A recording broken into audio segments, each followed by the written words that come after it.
ओडिशार महान बरपुत्र उत्कल केशरी डॉक्टर हरेकृष्ण महताबंकर 39तम श्राद्धवार्षिकी उपलक्षे तांको प्रति गभीर श्रद्धांजलि ज्ञापन करुछि।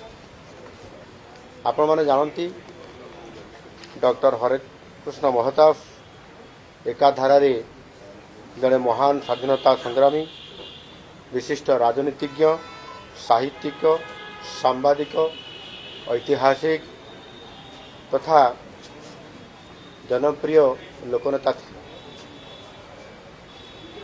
आउ से थिले मध्य आधुनिक ओडिशार निर्माता।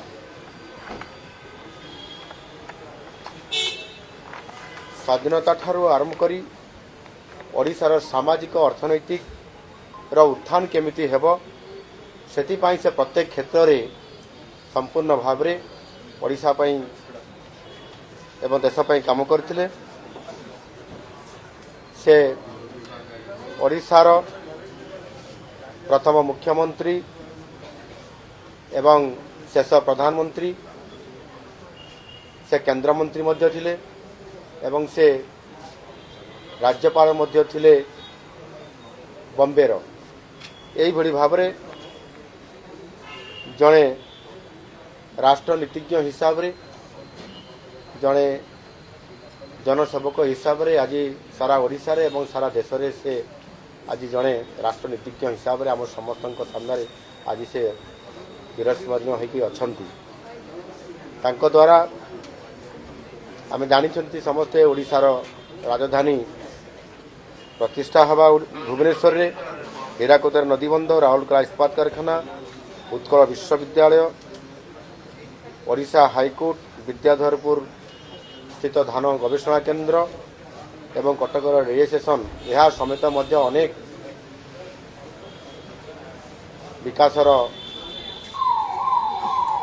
स्थापत्य को विकासर से प्रत्येक गोटे गोटे कार्य को से बहुत आग को नहीं एवं आमे निश्चित भाव में आज जो आधुनिक ओडिशा आज जो आमे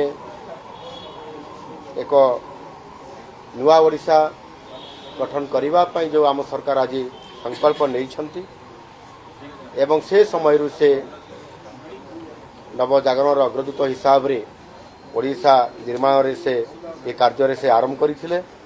निश्चित भाव में तांकर नीति और आदर्श को चिरदिन पाई आमे समस्ते राज्य सरकार एथिरे तांकर मार्गदर्शन को आधार करी आज आमे संकल्प भी नहींचु विजन मध्य नहींचु समृद्ध ओडिशा 2036 एवं सेथिपाई आमे समस्ते राज्य सरकार को सहित काम करिया पाई मध्य एवं समृद्ध ओडिशा निर्माण करिया पाई मध्य आज दिन में आमे समस्ते संकल्प नौछु। धन्यवाद।